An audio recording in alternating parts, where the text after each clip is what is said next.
Guys, welcome back to the letter. Like, for sure, we are going for Luke's chapter this time. So here we go, boys, for all the young mobile fans and to the letter fans. This is for you. Let's do it.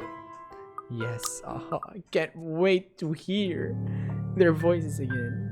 Alright, this is where we ended. I think this is where Luke's chapter starts, and before that, I kind of forgot what the hell happened. I think everyone in the gang went to inside the mansion, and from what I know was that they had a confrontation with Luke there. Luke was pointing a gun at them, and from that on, I think he was corrupted.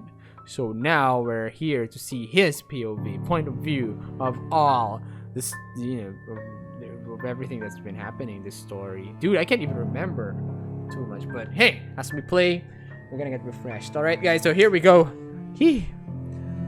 But to hold her close is all I can do while she trashes about. I know this is wrong, that I'm not supposed to hold her down, yet I do it out of instinct, reflex even. I'm terrified of hurting her, but I see no other way to keep Hana from hurting herself. It takes a lot to keep myself from running off to get help when she needs me here. And it takes everything I have to keep myself intact. When she says my name, I realize that the seizures have stopped, but that doesn't make the dread go away. Luke, please. Oh my god, the voice of Hana. What happened here? Who did this to you? I don't know. I am so sorry. Oh, sorry, skip there. The sight of her tear-streaked face is enough to twist the knife in. It does not help that I'm as lost as she is right now, and all I can say is... Shh, it's alright. You're safe now, Hana. You're safe now. It takes a bit to go through the house with my inebriated self. That's even made worse by the fact that I had to carry a nearly unconscious person as well. I was about to give up too, up until Shrocken shows up to lighten the load. He quietly takes her from me without question and brings her up to the bedroom. And me? Well, couldn't bring myself to follow. Not right now. Not while I'm drunk and rattled by what had transpired. It's a miracle I was able to help at all. So here I am, sulking in a parlor chair with a glass of wine in hand. Can't even remember what particular vintage it is, and I practically did not care right now. Because when you're already drunk and still have problems, even more alcohol should help. I miss his voice acting. Oh, by the way, Life Shaker, thank you for all the bananas, man. Really, I really appreciate it. Thank you, dude. Thank you. Whew. Alright, wait, let me just pause it right here. I think everyone wants to go on a CR break. Okay, CR break. And then just spam G. Spam G if you guys are good, alright? And we'll continue. Damn, what happened here? From what I remember, Hana, I think this is where, this is the part where Hana went into the wine cellar and she saw the ghost bitch. Right? Kaboses niya. G, anyone else nasa CR? Are we good? Wala, G, everyone saying G. Natay na nga eh.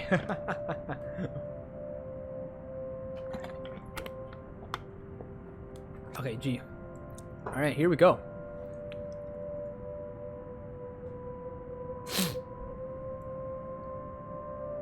Of course, the butler chooses now to appear and be unhelpful. You know what actually solves all problems? Death. But it is not recommended. I know what Shrocken means. I mean, if you have a problem, just kill it. That's it. End of problem. For now. But like what he said, it's not really recommended. It's hard and it's unethical and it just produces more problems, I think. Yeah. Alcohol isn't a true solution either. It's worked well enough for me. I'd like to believe that I got my best ideas while I'm thoroughly hammered. Not everyone might agree, but they can't really do anything about it, can they? With a fuck ton of money comes great power, sometimes responsibility. And with that responsibility comes a lot of reasons to get drunk. Of course, I can just tell responsibility to sod off if I was feeling reckless. And Christ, I must be really drunk if I'm thinking in circles. I just needed something to focus on and, should be fine. How is she? Is she alright? If panic crept into my voice at the question, I don't let it show. It will be a show of weakness to be so frazzled, to show so much concern over a woman who is going to be put aside. Or to put me aside, that is. People like him who work for me, I trust with business, but not with myself. Never with that. Only Hana has come so close. Only she has truly seen the man beneath the facade. Only her actions can wound me so. Sleeping. Aside from a few bumps and bruises, she seems to be fine. A maid is watching over her for now. It is best not to leave her alone. But, if I may ask, what happened? I was in the gardens when I heard screaming. Did you... No, it wasn't me. I'm quick to be on the defensive. I may be capable of a lot of horrible things, but I will never harm her. Of all people, no matter how angry I might become, I will never lay a hand on her to hurt her. I didn't do anything. I wouldn't do anything like that. I don't even have a reason to. You know, as much as a douchebag Luke is, he's a type of villainous character that is really passionate and truly loves his loved ones. You know, he's a real person. You don't consider her wanting to be a part as reason? It isn't. Well, it is. I don't want to talk about it right now. But what happens was I got home. She was seasoned in the kitchens. Is she ill? Not that kind of doctor. But I've already scheduled your physician for a house call tomorrow morning. We'll still have to monitor her as soon as she wakes up and... Oh god, thanks for coming back to me. I need a drink. Really? You're still drinking? Why, yes, it seems to be the bloody best time to be drinking.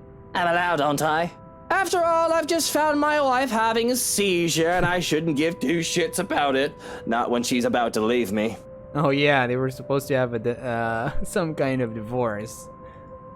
But I do. Goodness, I do. A big generous gulp just makes it so that the taste of cherries, raspberries, and strawberries rush over my tongue. A thing too sweet considering its deceptively earthy aroma. Am I supposed to read it like this? Evelyn's Vineyard Seasoned Red isn't really something to scoff at. I've had many good memories with this particular drink. This particular bottle, in fact, was a gift. Serves the purpose Lady Blairnod had given it to me for.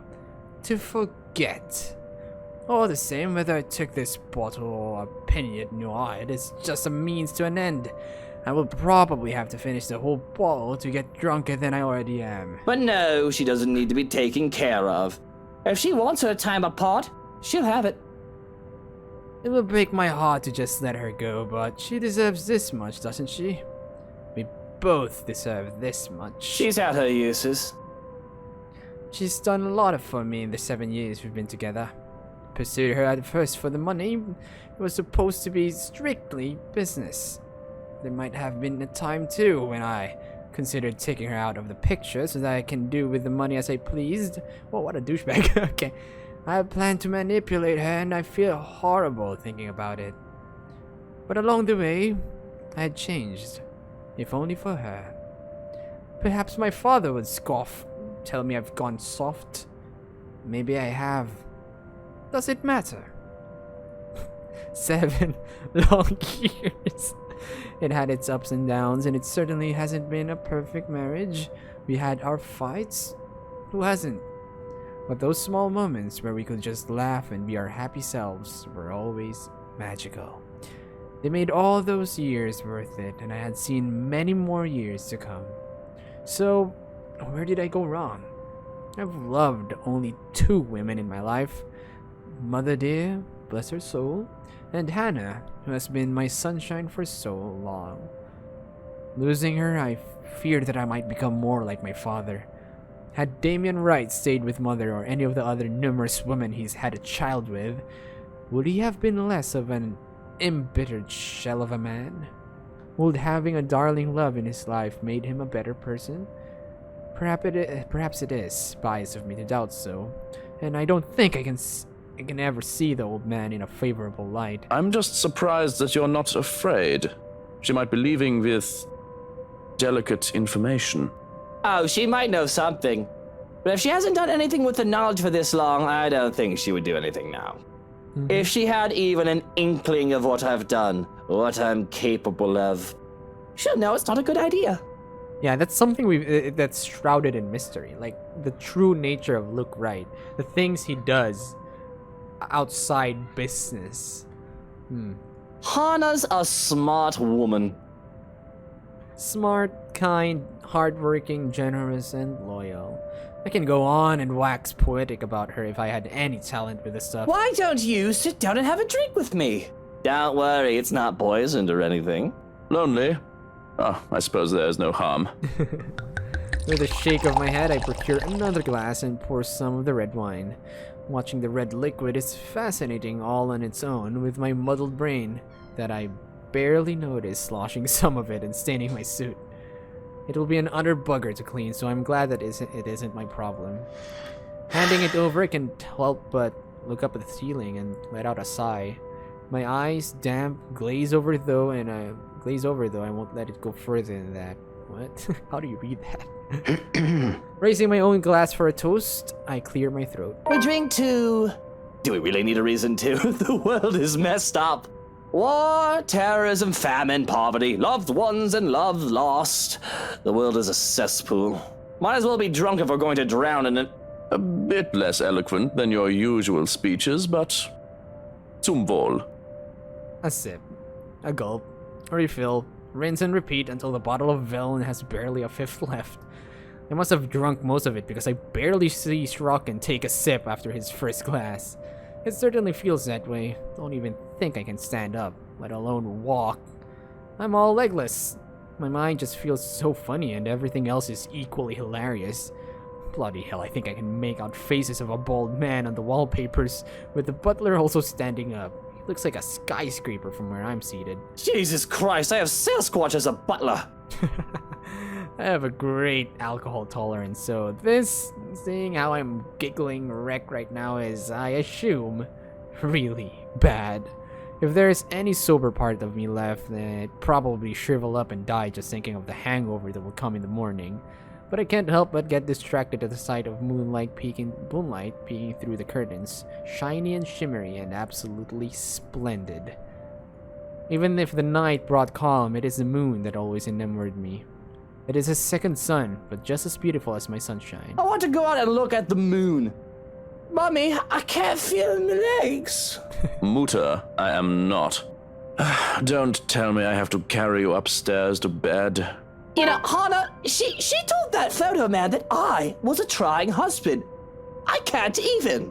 The nerve of them, right? Drunk Luke. He goes and takes her out shopping, and they give me lip service in return. I bet they were talking shite while they were in the store spending my money. Am I a trying husband, Joe? I wouldn't know. You're not my husband, are you? But you are a trying Dummkopf when you are this drunk. I didn't even do nothing. I did my best to behave decent. Whiskey and mint are just good friends, that's all. And that Rochelle woman's baby isn't mine. I swear I couldn't love any other woman than Hana. Hana must be so tired. I'm a brat, aren't I? She said as such. I don't want Hana to leave me, Joe. Oh God, she's the love of my life, you know? I'm a shy human being without her. I should... Flowers. Lots and lots of flowers. All of the flowers. Enough to make the Queen's Gardens look like a fucking dumpster fire in comparison. All well and good, but you are not achieving any of that while you are lying on the carpet. Now, if you can lift your skinny ass and work with me. 1, 2, 3. But I don't want to go to bed. The moon is so pretty tonight. I should just let you sleep on the ground, Bratwurst. I'm so happy I didn't have to like voice all of that. Thank you. I love Drunk Luke. He's nice. I mean, he's a douchebag, but he's a nice character. I like it. Tomorrow and tomorrow and tomorrow creeps in this petty pace from day to day. Come on, Mommy, wake up. I want to be in that play. And for a second there, I thought it was Hana. It's young Luke. Mommy, wake up. You promised that you'd help me practice my lines today. The auditions are tomorrow, so I have to practice. To the last syllable of recorded time. And all our yesterdays have lighted fools. The way to Dusty. Mommy, are you I choke back a scream and wake up in a cold sweat. With my heart pounding in my ears, it takes a while to remember where I am. In the dark and cold of the room, one can't fault me for feeling ill at ease. It isn't as bright as a penthouse, and the renovations did little to change how old it feels. We've been here for less than a week. It will take a bit more time to adjust. It's hard to feel cozy though, when I'm bloody freezing. Nudging the lamp of fabric next to me, I sigh. It's cold. Don't hug the sheets, Hana. She always did this though, it hardly bothers me. Growing up, I was lucky to have something to use as a mattress. I'm not the one who grew up accustomed to Egyptian cotton with a thread count of 800. Besides, the warmth that Hana exuded on her own is usually enough to keep me sleeping through the night. The temperature tonight must be something else with how chilly it is right now. Ooh, are you sure that's Hana you're sleeping with right now? Let's see. I must be considerate. After all, the poor dear is ill, so I loathe to think about what had just transpired. Don't make me pull those sheets off you. That blanket is large enough to cover an elephant. You need to share. It takes a while. What was that, honey? Apologies. I'm just in the loo, so if you can give me a moment. That's not Hana. She's in the loo. In the toilet. Who are you sleeping with, Luke? Let's find out. There's no sign that they'll be moving where they lie. With care, I go for a knife hidden under the side of my bed. It would be foolish of me to investigate anything while I'm unarmed after all. To pull back the covers will be more difficult affair. Because reaching out to uncover who was underneath, I have to prepare for anything and assume the worst. If I so much as see the nozzle of a gun, there's going to be a murder tonight. I know they say not to bring a knife to a gunfight, but I think I can sink a blade in his liver faster than he can point and aim. I see the rise and fall of the sheets, so it could easily be mistaken as a fault of the breeze. I hear their breathing. A great sense of foreboding comes over me, making me hesitate with my plan. I should just get Hana and myself out of here, not look back and let security handle it. That's what they're there for. Or maybe I should just man up. There's no way I'm risking the chance that inaction will put Hana in danger. But what's the worst that could happen, right? I've no reason to be afraid. Wow, nice dude. There's no boogeyman under the bed, no monster in my closet, and if anything, these things should be afraid of me. Alright, let's do it. Right? I grab a fistful of sheets and throw them aside. Look at that freaking eyeball. Nothing. Nothing but a bunch of pillows stare back at me. Must be in my imagination. I'd rather not think I'm going mad.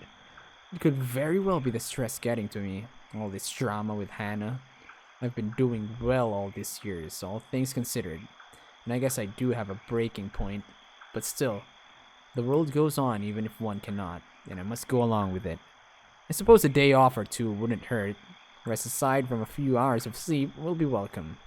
More than. But I can't shake off the unease. I dare say that I feel afraid. Irrationally so, that something will come creeping and crawling from under the bed, even as I lay back down and close my eyes. Oof. Sunday text! The odd dreams don't linger, thankfully. But with the morning comes another disturbance. Both too loud and too sharp for my taste. And I have very fine taste. When the piercing rings of a doorbell reaches even the bedroom, I'm very much inclined to think the person who built this place lacks any sense of it. Perhaps the only thing good in this is that the ruckus has chased away the needling guilt from last night's commotion, if only temporarily. Still, it's a bloody annoying distraction. I can tell already that it's going to be a long day. Hasn't even started. But before the racket even lasts another minute, I'm peeling myself off the bed and heading straight for the main door. I think this is a time where Isabella visited the house and tried to convince me. There will be a murder today if this doesn't let up. How quaint. Seems everything is in the blasted universe is intent on getting in my nerves as of late. Gordon Bennett! Only a Nancy would knock at such an ungodly hour!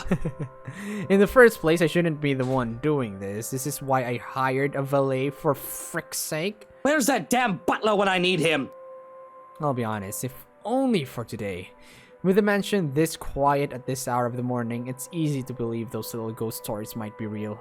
But the only horror here is how long Hannah's patience with me will last after the incident at the party. Neither the deafening silence nor the biting chill spreading across every room in the place. There's no place for fear when another set of problems already burns that fuel. So, I wait for another second. When no butler still answers my call, I simply yank the door open myself, perhaps with more force than needed. Oh wait, it's him.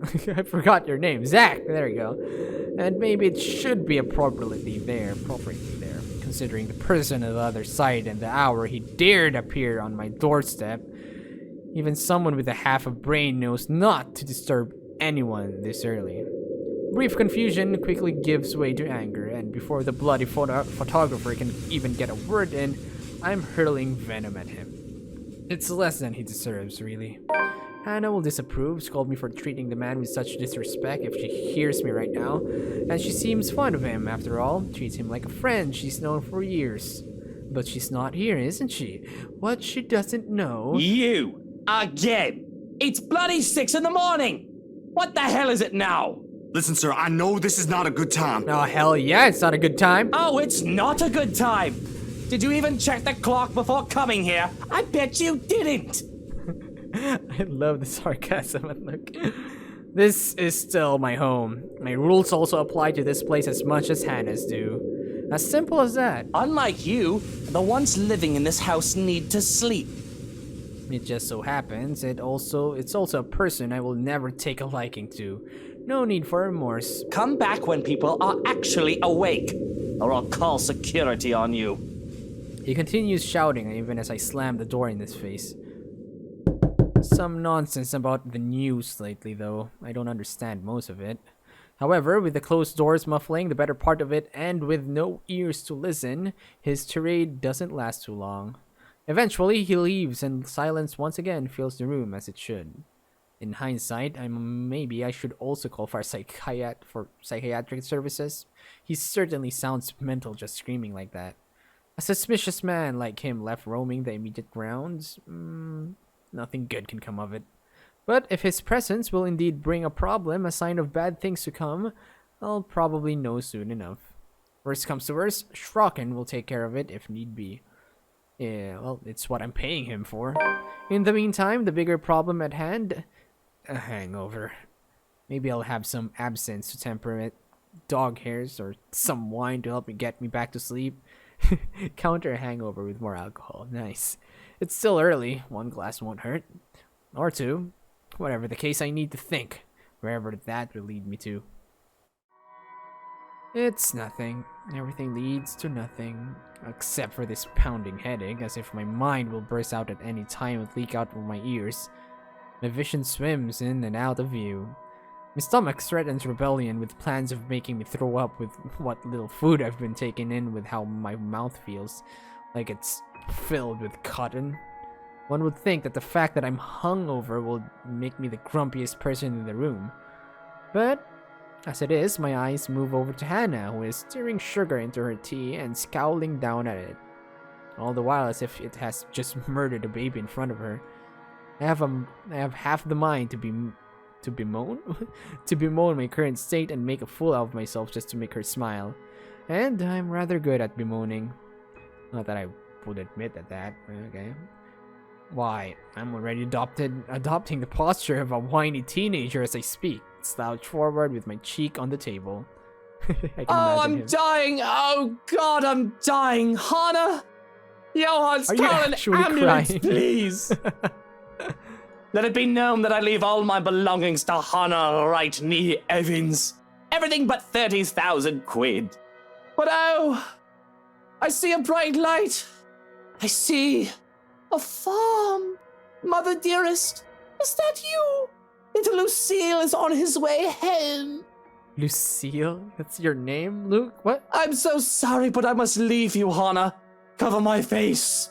Your eyes dazzle. I die young. What's with this? What's with this theater thing? That much I can manage through the hangover. A thing entirely of my fault considering I've twice drunk the night before. Another thing I will never admit. Really, it's a miracle I haven't cured alcohol poisoning yet. Oh, stop being so melodramatic, Luke. Besides, you never lived in a farm. You hate farms. Oh, really? We are not bringing you to the hospital for a hangover. Really. One would think you'd be used to it by now with how stubborn you are about your drinks. Dare I ask what the 30,000 quid is for, though? It pulls a small smile from her for a moment, but the pinched look on her face returns quickly enough. He lost a bet with Robert and Elise after a night of drinking at the crawl. 10,000 each. Wow. And another 10 to me.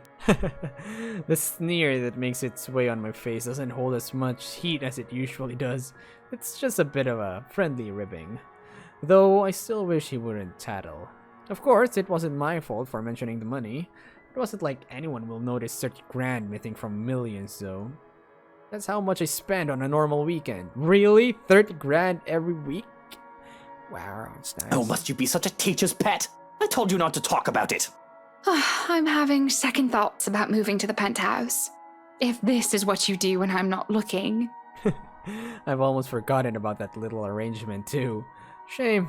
Hopefully that's the reason why she's so intent on glaring at the table until its varnish peels off. The alternative will be sobering. It was that one time. I'm not a child in need of minding or mother hens. As much as I'd love for you to stay, you said you need some time to yourself. Don't let the fact that I lost a bet once make you think I have to be supervised. It wasn't. I'm just worried about you, Luke. I'd be less so if you actually sat up. Why are you worried about me? I'm more concerned about what your doctor told you. How did the house call go? I didn't want to intrude on her privacy when the doctor arrived. A ridiculous sentiment considering I am still her husband. But it wasn't like I could have done any good being there. What's with nursing a hangover and all. However, a part of me feared what would be said. Not to mention, I trust that Hana will tell me if it's something serious. Of course, it probably is something bad, and I would be a fool to hope otherwise. I found her having a seizure, for goodness sake. I should have rushed her to the hospital as soon as she woke, but it was her insistence that kept me at bay.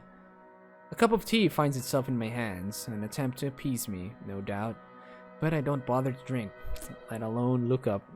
If anything, I just press my forehead on the table to hide the childish pout on my lips. Not that this is any better. It was fine. The physician took some of my blood, and he scheduled me for a few lab tests tomorrow morning. Oh, cool. I've already called for a driver and attendant to accompany me, so there's no need for you to worry. And what? You'll just be leaving me behind then? And I don't think you should be going anywhere alone. You hate hospitals even more than you hate farms, Luke. And Kylie's coming for your playdate tomorrow, remember? Relax. I'm taking Johans with me if it makes you feel better. Herr Dr. Hobbs asked that I keep her under observation for the time being. Naturally, I'll be reporting my findings at the hospital. Sitting up, I run a finger over the rim of my teacup and mull it over. I do hate the bloody place. Me too, I hate hospitals. Been there, done that. I thought hiring Strachan would have been enough for me to avoid the place. Well, apparently not. Bloody doctors and bloody sick people don't want to catch anything contagious. I can't even tell crying people to shut up if they get too annoying, respecting their grief my ass. Save for a life and death situation, I'd rather avoid the mass graveyard that hid beneath the sterile air and white tiles. I guess you two can go without me. But I can't believe how naturally you two conspire behind my back. Don't expect my help if those bloody doctors bleed you two dry. Vampires, every single one of them. Not as bad as lawyers and politicians, but close enough. You do know Kylie will be upset when she finds out you're not here tomorrow. Again. She'll be happy enough to spend time with her fairy godfather, I'm sure. You're a good role model for her, despite your whining. No matter how many times Hana claims that whining is unbecoming of me, I never listen. It's not like anyone that matters is here to judge. Well, it's not like anyone else actually matters. I'll whine if I bloody well want to, and I'll be no lesser because of it. Of course, I will not tolerate another person's whining, except perhaps for Hana, but she hardly ever does that. Even right now, I can see as a look of pain passes on her face and her hand goes to her stomach, yet she keeps quiet, not bringing it up or complaining. What should I do? Oh god, here we go! The choices, yeah! Guys, I have to like... Can I just put this thing over here? There you go, and then put this thing over here. There you go. Just because I think it's covering up a lot of things. All right, I think we're Gucci. Yeah, we're Gucci. By the way, shout out to Life Shaker for giving us bananas and eggs. Thank you very much, dude. All right, let's continue. What should I do? Let's ask if she's alright for now. Are you alright? Should we be concerned? Maybe we should bring you to the hospital now. It's more concerning like that, you know. I'm actually genuinely trying to ask her about her condition. I just feel a little queasy, that's all. A bit more tea in me, maybe some more sleep, and I'll be right as rain. I've spent a lot of time around people who lie for a living, and I can't help but feel that there's more to it than just that. Maybe it is just as she says, and I'm overthinking it, but I trust Hana will fess up before things can get any worse. She's never really lied to me before, nothing big at least. If you're sure, I'm just worried. You'll tell me if anything is wrong, right? You do know you can still trust me, that I do still care about you? Aww. I know that, I'm just going to be moving out soon. Even if it is for a short while, you won't always be there for me. Did you finish packing before you... I understand if you haven't, and I won't blame you if you've changed your mind after what happened. You can stay until you feel better. I'm still moving. It isn't like you can't visit to check up on me. Although that does somewhat defeat the point. Luke, I'm a big girl. I'm going to get a checkup tomorrow, take whatever pills they tell me to get, and get over it. You really don't need to worry. I'm fine. I do so hate those words. I hide my scowl by taking a sip of the tea, fighting off the urge to hurl the cup at the wall. I'm fine, she says. A lie. Apparently, the sour disposition I have, one not entirely born from my hangover, is still obvious. Without saying a word, Hana puts her hand on mine and squeezes it tight. Her hands are cold and clammy. Her grip is weak. I can see the small tremors that run along her shoulders and the paleness of her cheeks. She has yet to recover from what happened to her. She's not fine, and I'm not either. Fine. I don't need to like it, but fine. I don't think either of us really like it. But I do think it is for the best. Perhaps we should bring you back to bed. The sooner you are off your feet, the better. Is that some sort of roundabout way of saying that you want to sweep me off my feet and take me to bed? This isn't our honeymoon. I need rest, mister. I'm aware that this is the farthest thing from our honeymoon. This isn't how things are supposed to be. Hana isn't supposed to leave. I'm not supposed to let her. And if she ever did leave, it's supposed to be on my terms. Everything is going wrong, but I respect her enough to let her have her space, as she so puts it. If divorce is brought up, however, well, it's another matter entirely. Really now, you shouldn't have gotten up in the first place. Breakfast in bed exists for a reason. Come on then, back to bed you go. Are you going to carry me to bed then? You're far too heavy for that. Johans could carry you, if you'd like. Can you blame me if I enjoy food too much? I can walk, thank you very much. I don't say a word as she clutches my arm to steady herself. There's no protest as she uses me as a crutch while going up the stairs, but that's as far as I want to go. Judging by the light blush on Hana's face, she's getting self-conscious about it too. Johans, look after her, and you stay in bed. I just need to go out. I'll have plenty of time to be lonely in the mansion by myself when Hana moves out. So for now, I can go and stretch my legs, fresh air and all that. Breathe. Yay! gray skies loom over the horizon, though the sun fights for every precious minute it gets to stay. Yay! I don't know why I said yay. I mean, I'm kind of happy for them. Like, even though they're having some kind of argument as a couple, like, they still have time to banter a bit. It's kind of cute. Just a bit cute. Yeah, just a bit. It will rain again soon, with the wind bringing along the gloomy clouds normal to Luxembourg until then. Yeah, okay. I walk through the gardens, what little of it there is at the moment anyway, and kneel by the daffodils. These were the first to be brought here and planted on my request, and if nothing else, they brought in a sense of peace. They were Mother's favorite. Closing my eyes, I lift my chin up to welcome the light that shines upon me, and for a minute I can imagine myself as one of the flowers, peaceful, blooming, and all too happy to stand on its warmth. Life would be much easier if we were all like flowers, wouldn't it? But I didn't step out of here to get all philosophical. I have problems much more practical than figuring out the meaning of life after all. Too many things have gone on these past few days, and I want to forget about them, even for just a moment. It's almost All Saints, isn't it? To think I've almost forgotten. I speak the words absent-mindedly. The date means nothing to me, as I neither worship the religion nor have any graves to visit. After all, Mother was never given a proper burial. What happened to your mother? But it's a date as good as any for me to grieve. Otherwise, I would have done so every single day, crippling myself and shutting everyone else out. I can remember how the flames licked at her flesh and how it consumed her body until there was nothing left but ash. Oh, she got cremated? Is that it? Cremated? I stood there watching with the operator and a social service worker, though I could have been alone for all I cared. I felt alone. It was the most that could be done. No one could attend the funeral of a dead prostitute, let alone pay for it. Oh, really?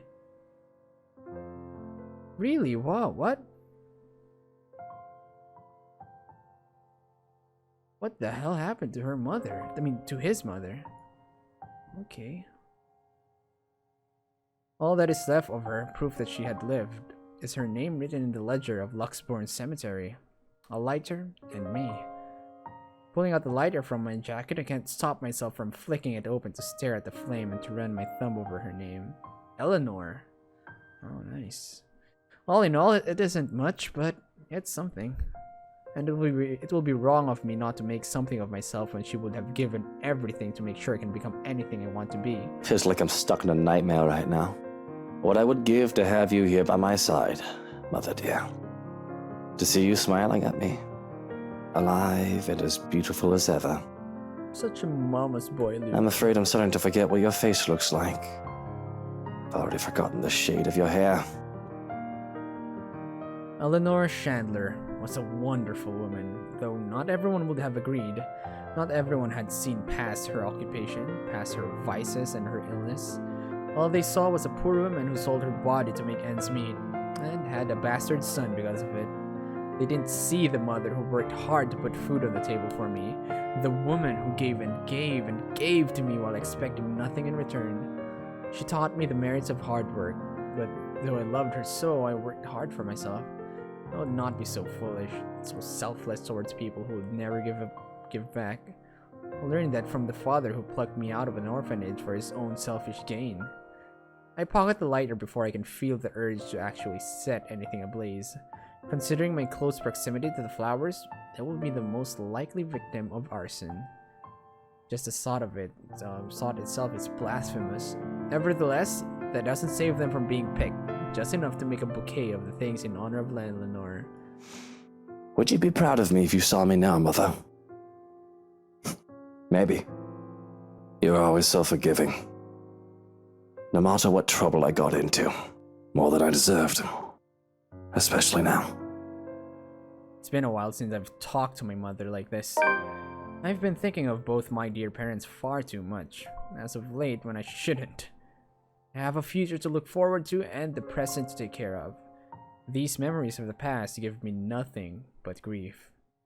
The life of Lucille Michelle Chandler shall be nothing but a footnote in Luke's Wright non-existent autobiography. It's because of Hana, isn't it? I worry that she is all too much like mother that it scares me.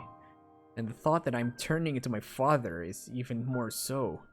But even if history is so set to repeat itself, I'm not a child anymore. Content to sit aside, unable to do anything to help, and too inexperienced to think that the worst wouldn't happen. I have money to buy the best medicines and doctors if need be. She'll get better. She has to. And once we get over this little bump in the road, I can stop worrying. All will be right with the world. Unfortunately, my time alone is cut short though. I think those flowers look beautiful, my lord. The parlor, the room where the lady stays for her tea. It could certainly use some. Hello? Who the hell are you? The voice is not familiar though. I'm not really one to remember such things.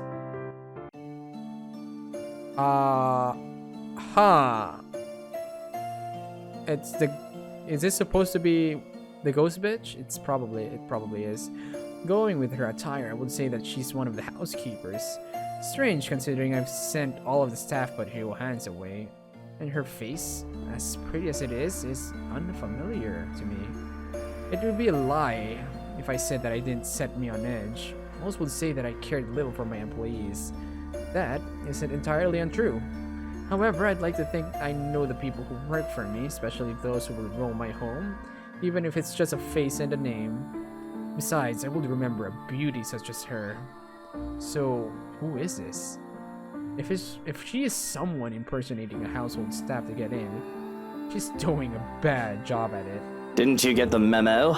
Are you new? Today is a day off. You aren't supposed to be here.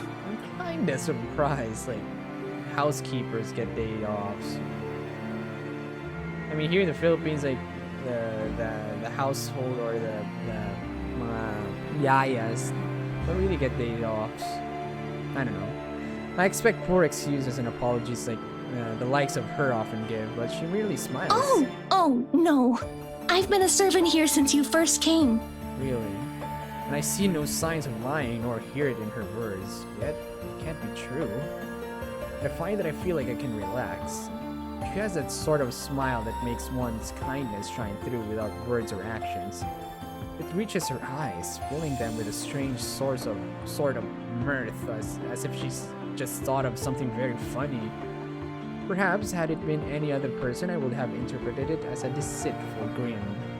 The curl of her lips and the shine of her eyes are too soft to hold any malice.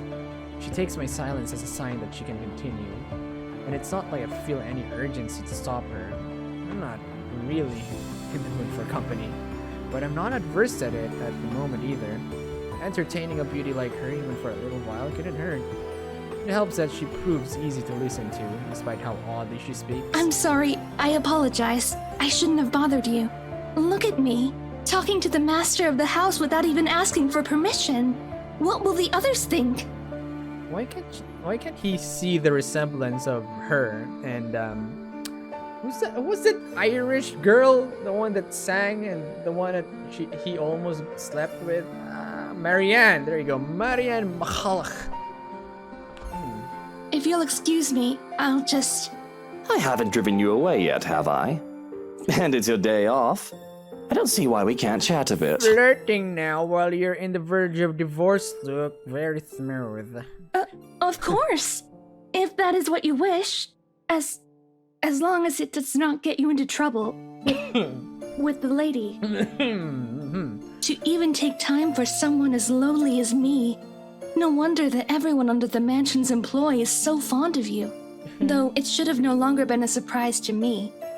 You have always been such a kind and loving lord. Excuse me, Miss Maid or soon-to-be ghost bitch. What part is he a kind and loving lord again? Nani? Kind and loving husband, maybe. Lord? Probably not. I don't know. I have to stop myself from calling her out on her shite. It's almost as if she's talking about an entirely different man. Exactly. See, even Luke is self-aware. No matter how big my ego gets, I know for a fact that I'm hardly in the running for Best Boss of the Year award. The only reason that most of my staff stays because of the decent compensation. I am not cheap. But if she wants to lay it on thick, I'll allow it. Who wouldn't want a beautiful woman complimenting them? I'm sure she'll be fine with this. We are just talking after all. Unless you had other things on your mind when you approached me. The words leave my mouth before I can even realize what I've just said. Ha! Dick move, Luke. I panic a bit. Although I can get away with picking up women out in the city, sometimes even out of the county, I've always taken care not to do so in my home or in my business. Not when it will be easy for Hana to find out about my infidelity through these channels. Though, seriously, I still don't see what the big deal about it is. I just have an itch I need to scratch. Jesus. I know it must be amusing to see a girl flustered for a man of your stature. But please don't say such things, my lord. She has the voice of Isabella, I don't know. I saw you alone and simply thought you could use some company. Thankfully, and I do count my lucky stars, it seems the woman takes it as a joke rather than the casual pass it was intended to be. So how are you liking your work around the mansion? The place is wonderful, but I imagine the upkeep is ungodly with all the rooms and whatnot. I don't even want to think about how many people are on the staff roster. Work is work, my lord. It is a way of living, a purpose from day to day. It is certainly far better than doing nothing or having no food to eat. You sound like a salary man. The house itself is also beautiful. There's no lack of things to look at. I'm sure you've seen those books in the study. I can't read any of them yet, but if given the chance, I'm sorry. I shouldn't be thinking of those things. Especially when the rains, they might bring more work to us soon. It will definitely be much more difficult when it returns. The rains, what, Danny, huh? Idling about is the least I should be doing. I guess you can put it that way if you want to be brutally honest about the whole thing. And the rain shouldn't be a problem. Hopefully. Maybe.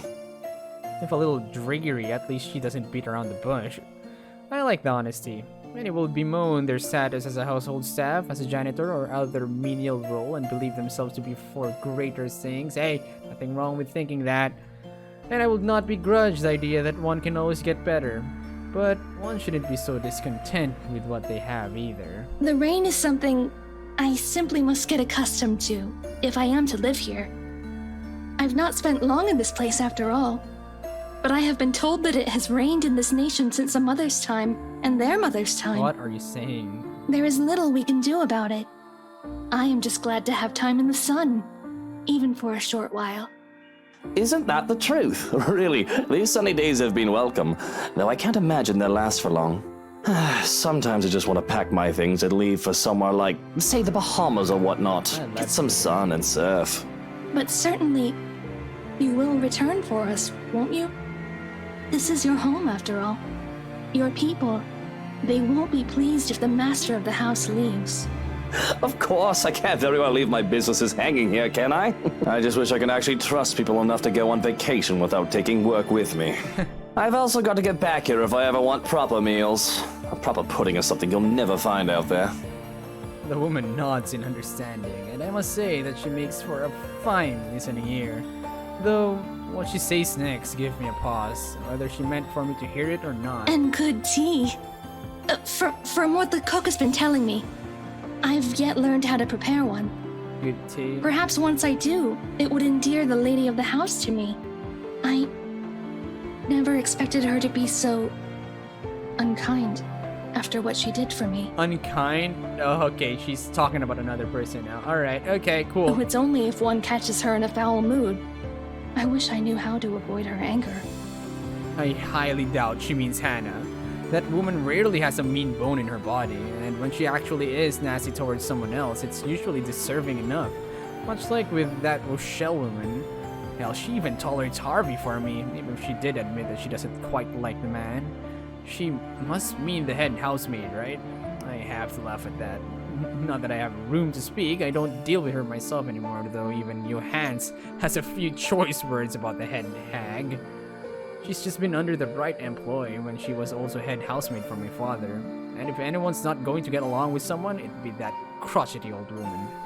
I don't even remember her name, but the woman had been this strict upstart bitch who took one look at me and her master's bastard son and turned her nose up as if she were better by mere consequence of birth. That, and she absolutely loathed my very existence. Perhaps the rumors had been true. She had a miscarriage while bearing another one of Dearest father's children, and she saw me as an obstacle to her being granted a better standing in life, and I remember that much at least. The only reason I haven't sacked her yet is because of her competence. Although because working under my household makes her absolutely miserable, her resignation made impossible by her pride. Nobody really gets along with that woman. I think everyone just tolerates her because of how old she is.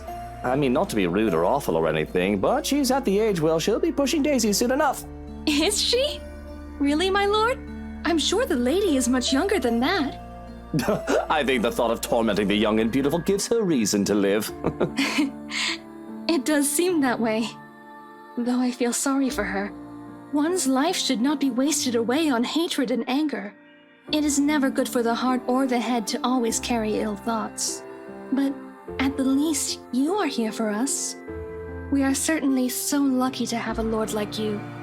The lady even more so. The gods smile down on her. Though, if I may be honest, she is to be envied.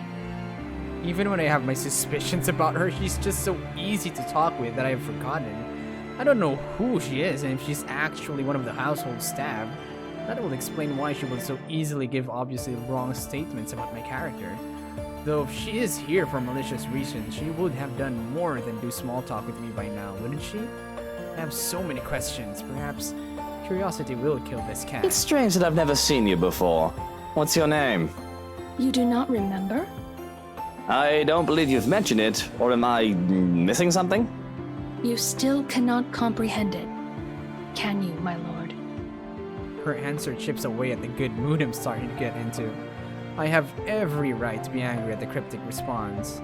She threatens insubordination with her with her very presence alone. But instead of hurling vitriol at the woman, I take a deep breath. I do not want my mood ruined further than it already is. Not right now, when I can let my temper take its course another time. Whatever your name is, and no matter how long you've been working for us, that does not change the fact that you shouldn't be here. I'll call you a cab to bring you to the city if you want. Shouldn't I?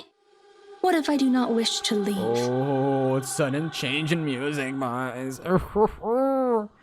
That kanji thing, I still don't know what it means. Anyway. I merely desire to stay by your side and serve. Is that such a deplorable thing? Oh my god, you're gonna turn into a yandere bitch now. Oh. Her gaze sends chills down my spine.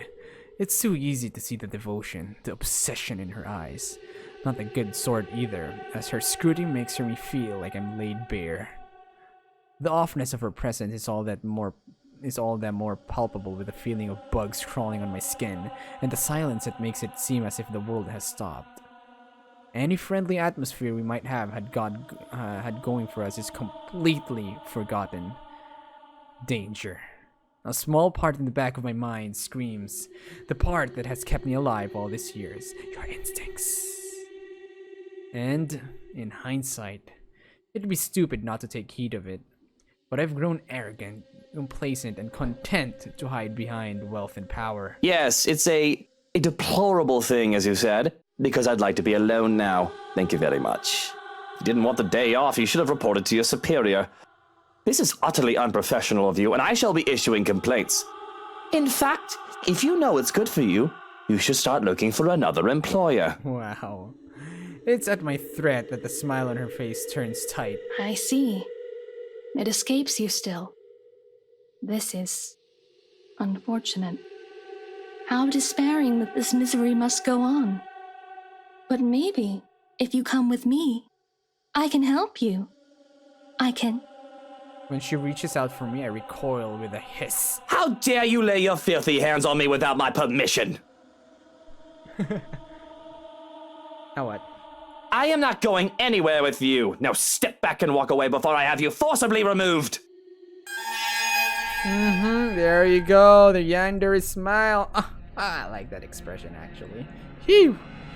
As if a switch had been flipped, the woman's expression turns horrific, although that may very well be the understatement of the century. She herself turns horrific. Her presence is suffocating, bearing down on me. I'm rooted on the spot, though, no fault of my own, as my fear paralyzes.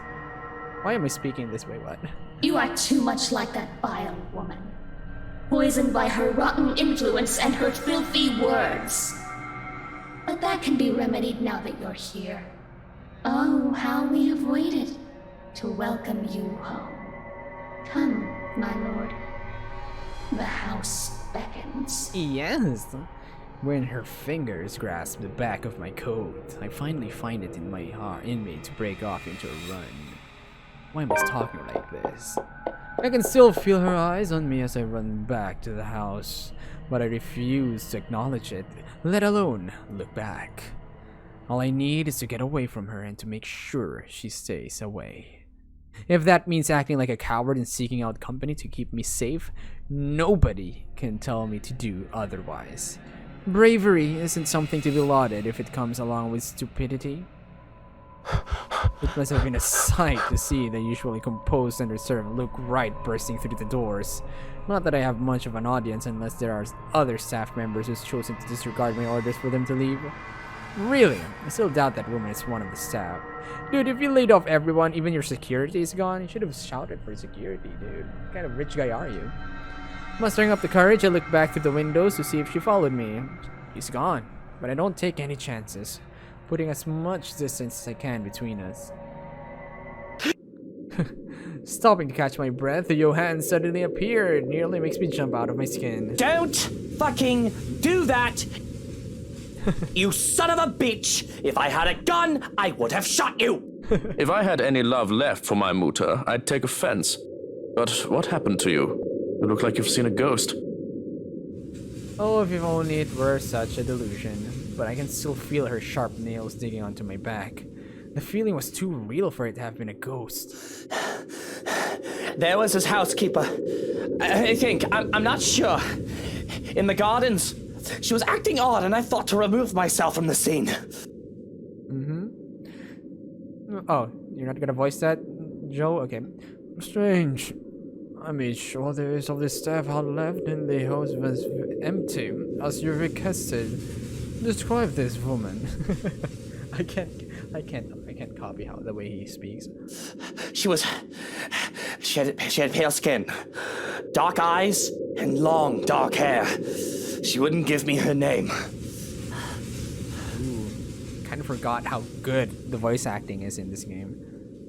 I half expect a name from him. The man knows the staff better than I do, after all. But instead of an answer, he grows quiet.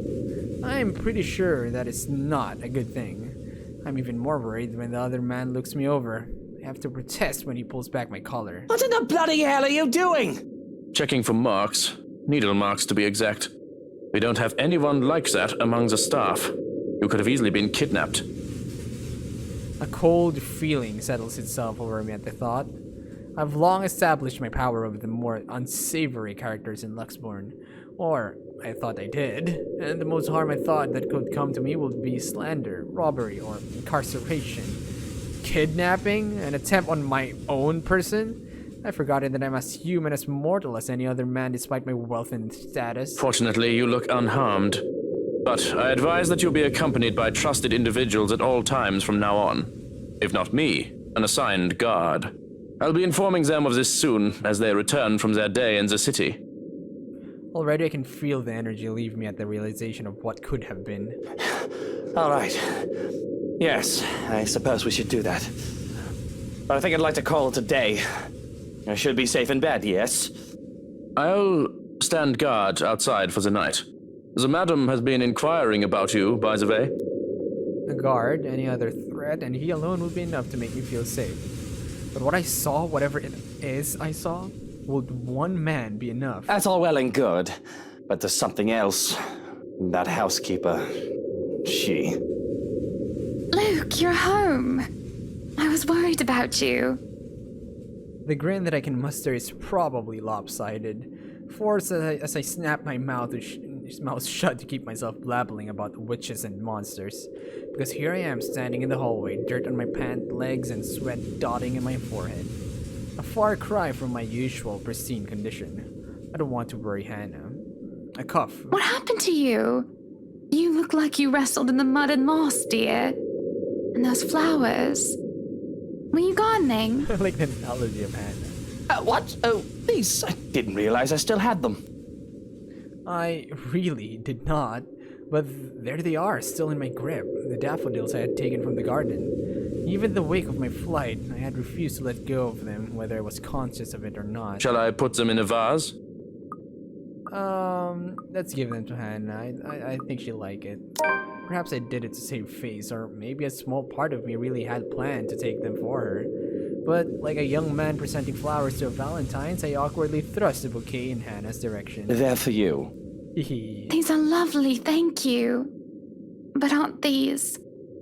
The surprise is to be expected, and the open-ended question needs little interpretation. I've never given her daffodils before, especially not from ones that I considered mine. They're for you. Don't make me think that kneeling around in the dirt was a waste of my time. It's not. It's not. Just. Are you feeling alright? I hope whatever I have isn't contagious. I'm not sick, Hana. I just got them for you. I thought they'd make you feel better, brighten up the room. I don't need my intentions questioned. The thank you was enough. And I didn't mean to insinuate anything. But you are right. Thank you, truly, for these. She takes them from me, then, careful not to crush the stems. There is still uncertainty on her face, which endears and annoys me in equal parts. But she does look lovely with them. The very picture of her is something that should be immortalized in paint. Oh, she's blushing. Aw. This should be for Mother, but it doesn't matter anymore. Why don't we turn in for the night? You must be exhausted with all that gardening. What does a dead woman care for flowers? Yeah? And there you go. October 31, Monday, text. I didn't get any sleep, not a single wink, and I was so busy jumping at every shadow and worrying about waking with a knife in my chest. Yep, I'm gonna save here for now. Okay. I didn't get any sleep, not a single wink.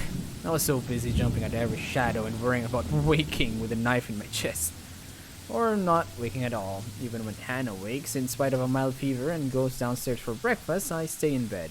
Thoughts of poisoned food running in my head. You know, he's really... what do you call this? Paranoid now. The rain that has started something during the night doesn't help the mood. Oh, they were talking about rain a while ago. The ghost bitch and Luke. Okay, maybe it helps. Just a little. The strange sunny weather has been nice and all, but for it to return as it should be feels like a good sign of things to come. Perhaps things will settle back to normal and the crazy drama that has gone on lately will die down. I would hate to be caught unaware in this rain. To be caught unawares in this rain, what? And with how it looks outside, it seems that the weather is making up for all the sunny days it's given us with a good old-fashioned downpour. The rhythmic pitter-patter of the rain fills the early morning silence with a steady beat. Thank goodness I don't have to be anywhere in a hurry today. I would hate to be caught unawares in this rain. With how it looks outside, it seems that the weather is making up for the... What the hell? Why did the dialogue repeat? Bug. It does that up with a quarter of an hour, however. A day beginning with a cloud burst like this? Locals usually take it as an immediate sign. Luxborn's abysmal weather is back. Likely for good. I hope they did a damn good job of fixing this place, because I'd rather not have to deal with leaky roofs. I don't like the idea that the realty did a horrible patch job with the place. Well, Hana technically paid millions for this place. It better live up to the price the realty company sold it for. Roof problems aside, she's going to be a definite downer about this as well. She hates the rain. Then again, who actually does? What sane person would like it when 9 out of 10 days consist of nothing but dark, drab, and gray skies and piss water pouring from the heavens? And she was just starting to enjoy the sunlight. I will have to get up and about eventually. That is a given, but I'm not too keen on seeing or talking to Hana before she leaves for the hospital. Or eventually in a few days' time. This bloody house. Kylie won't like it if she comes here, only to find me in a bad mood. Few will dare rouse me from bed. Being able to keep their jobs is incentive enough. Trust they realize that now that it's not a good time to force me into anything. Maybe I can just get an hour or two of sleep before Suarez drops his brat of the mansion steps. Well, if only. But as always, somebody has to be a buzzkill. Are you really going to stay in bed all day? What do you want? You must have been really rattled by what happened yesterday. If you need to talk about it, I am quite qualified in that regard. And you aren't even the slightest bit bothered. Truly, not even the slightest bit worried. I was worried. But I realized that it's not my life in danger, is it? Good point. My worrying will not help matters. Neither will yours. Loath as I am to admit it, he is right. Still, it's more frustrating when he doesn't give me time to concede his point. I know you two aren't getting along. Nosy bugger. But you should at least see the madam off before we leave. Think of her as a business associate if you must. It would not do to part on bad terms. It's far too early to deal with your nosiness. That's none of his business. None of it. If he remembers his place, he'll drop it. I don't want to talk to Hana, not now, when I'm so high-strung and paranoid. This whole thing is a bloody mess with everything going off at once. I'm afraid that with our troubles, I will misinterpret anything she might say or do. That just make the whole thing worse. Are there any updates about the woman? Being in the dark has me on edge. Information any at all may very well help me in calming down. I've already briefed security about her, and more from the agency will be arriving tonight. But they haven't seen anyone fitting the description. So you have nothing then? Fat lot of use you guys are. What do I even pay you for? Do me a favor. There's the door. Don't let it hit you on your way out. Well, there is something. It's about McCulloch. Can anyone blame me if I show the tiniest bit of interest? She's still not done with the house, and she's a nice enough woman. Plans to get back to sleep are gone. I called her secretary about taking the day off. He hasn't heard from her over the weekend. She's probably passed out after enjoying a pint or 2 or 10 in a bar somewhere. She's an adult. It was the weekend. She's allowed to disappear and not think about work. Fuck. I wish I was passed out after a night of drinking. He does know that mobiles are a thing. That's all well and good, but she's not answering her mobile either. Mr. Parker will be filling a missing persons case with the police if she doesn't turn up today. Certainly, someone must know where she is. Tabs are kept without fail on people who come to work with me. Background checks and constant surveillance until they finish their contracts with the rights. Some would say it's all a bit over the top, but I can't be too safe. Too many want me dead. What about one of ours? Has anyone seen her? She's pretty hard to miss with how tall the woman is. The last anyone has seen of her was here, the morning of the party. Your housewarming party. That isn't good news. It wouldn't do for the police to hear of this and to suspect. It's little important that I can easily prove my innocence. It is all a matter of principle. Oh! I remember Miss McCulloch is supposed to be under the dungeon of that house at this point in time. Like, she's been stuck there for 3 or 4 days, I think. I'm not really sure.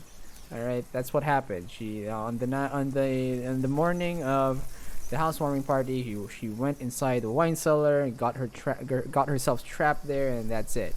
All right, cool. Now it's coming back to me. Yay!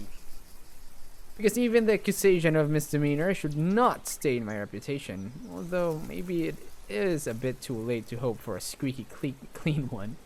Besides, it would be such a hassle to have police poking about the house looking for a body that doesn't exist. Now, if we're done here, I'd like to go back to sleep and...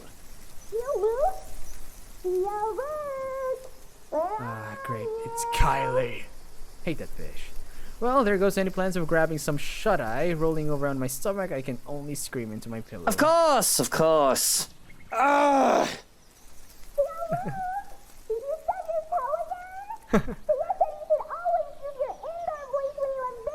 Indoor voice. Johans, distract her. Oh, look, it's time for me to go. Have fun with your little play date. So long, farewell, and auf Wiedersehen. Goodbye. No, Johans, don't you turn away from me. Keep her busy for an hour. Come on. I have to press my face against the pillow once more to suppress a groan. You just can't get loyal help anymore. Hello there, little Fraulein. Your uncle is just upstairs and will be down in a moment. He is super excited to have you today. I hope you're well rested and ready to play a lot. Bastard. I'll be down in a sec, Munchkin. Let me just... Change into a fresh shirt, brush my teeth, fix my hair, bemoan my very existence. Wish I was anywhere else in the world right now. Wish I was out of there. Don't get me wrong, Kylie is a great kid, wonderful, better than most brats her age. But handling a tyke is the last thing I want on my agenda right now with this whole Hana business. Fortunately, I'm well versed in how the world works. I've long learned that the show must go on no matter what hurdles come in my way. So I set to preparing for the day. Running a comb through my hair is just divine and simply makes me feel more human. Bed hair is disgusting, though it isn't as bad now as it was when I was a child. With how expensive a trip to the barber was, I often had to grow it out until mother had the time to cut it for me. The curls and tangles were simply horrid. Why, I was even mistaken as a little girl because of that. It certainly doesn't help that I was named Lucille. Yeah, there you go. So does that mean Luke was, well, he came from he's a bastard son of a prostitute, so he must have lived with his mother for quite some time, and it doesn't seem like he was brought up from a prestigious family or something. He wasn't brought up from riches. But why does he act like a douchebag if he knows that he... Actually, you know what? Even in the Philippines, like, from rags to riches, those that actually claim it without too much hard work turns out to be very hypocritical bastards in the end. So, oh well. Anyway, a freshly pressed shirt is enough to chase away the last signs of sleepiness. The feel of crisp and clean cloth in my hands is a clear marker to the start of the day. Smoothing down my suit and my hair with a sigh, I steel myself for the horrors. The horrors that come with taking care of a child. Alright. Good morning to you, Luke. Good morning to you, Luke. I want to slap you. I hate Kylie. I hate her. You know, even though she's a lolly, I hate her. She turns into the ghost bitch, by the way. The ghost bitch actually possesses her and stuff sometimes. Speak of the devil and she shall appear. Bright-eyed and bushy-tailed, Kylie grins up to me as soon as I open the bedroom door. She swings the backpack she's clutching, hitting my leg in a show of impatience and looking entirely unapologetic for it. Did you just wake up? Don't tell me you forgot. It's our playdate today. No freaking kid in this century talks like that, Kylie. Jeez, I hate her. I doubt I'd forget. Kylie's visits are as frequent enough thing that they've found a way to my schedule. They're supposed to be visits to her godmother. But we can't pick who a child gets along with. So long as I'm not busy, her father can drop her off for the day. Which is all well and good for me if it makes Suarez focus on work I've given him. Besides, she's a bright child, tolerable, and kids get a good head on her shoulders and can get pretty mature for her age at times. Of course, they have to thank me for that. Her parents can take a partial credit, but Hana and I have been there for this kid since she was just a small babe. Why, I can still remember the first time I saw her. I can. It was during her baptism. The only reason I was there was to accompany Hana was to be named godmother. She was such a tiny thing, not even a year old, and swaddled in her mother's arms and white cloth. It was the first time I really saw an infant up close enough to hold one at least. It had been terrifying to be given a little child to carry after the whole water ceremony. I've never done so before that. To hold a tiny life in my arms. I could have just dropped her on her head and his little tyke before me would have stopped existing then and then. Oh my god! Me and Luke has the same fear of holding babies. God, guys, even during my nursing days, man. I am so afraid of handling babies. Like seriously, like I have this fear, constant fear of dropping them and then killing them. God. Alright, anyway, the horrors. But the child just smiled at me, babbling nonsensical words as children do, and clinging to me even as I tried to hand her off to Hana. She had thought it hilarious and adorable, My suit had been a mess and I was nearly an anxious wreck by the time I handed her back to her mother. Yeah, it was pleasant too. Of course I didn't, you little rugrat. I just had to take care of something before you arrived. Really? Well, I guess that's fine. As long as you told me for work like last time. That is so unrealistic. Really? Now why don't we go back down and have breakfast in the parlor? I already ate at home. Papa made one of his tortilla de patatas. He wouldn't let me leave until I finished every bite. So cringy, Kylie. Jeez. Ah, the Suarez's infamous tortilla de patatas. Those things are a hazard.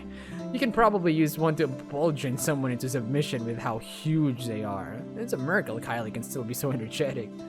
I had trouble staying awake the first time I had one. Speaking of staying awake... Well, I need some coffee in me at the very least. But if you'd like, you can jump straight to dessert. Yes! Dessert, please! He spoils her so much. It's easy enough to manage Kylie with the promise of sweets, thankfully. The hard part is managing her before she gets the sweets, because I nearly have a heart attack when the kid races down the stairs. Just the thought of her slipping and breaking her neck is enough to make me rush down after her. Slow down! The food isn't going anywhere. The food is going somewhere. In my tummy. Jesus fucking Christ. Children. Exactly, Luke. With a shake of my head, I usher Kylie towards the parlor and order a maid to bring food for us. Whatever breakfast there is, along with a cup of coffee for me and an ice cream for Kylie. But I can't leave the kid alone for too long unless I want her to let her turn the other room into a slaughter ground. True to my expectations, I've only left Kylie alone for a few minutes, but she's already made herself comfortable. The stuff from her backpack has been left scattered across the room, from coloring books and crayons to toys. She's well equipped to amuse herself with no trouble, though I can certainly breathe a little easier if she won't bring her doll along every time she visits. That Sisa or Sisa is a creepy little bugger. Doesn't help when Kylie left her during one. Finding the thing at the bottom of the stairs staring up at me at 3 o'clock in the frickin' morning is a memory that won't be leaving me anytime soon.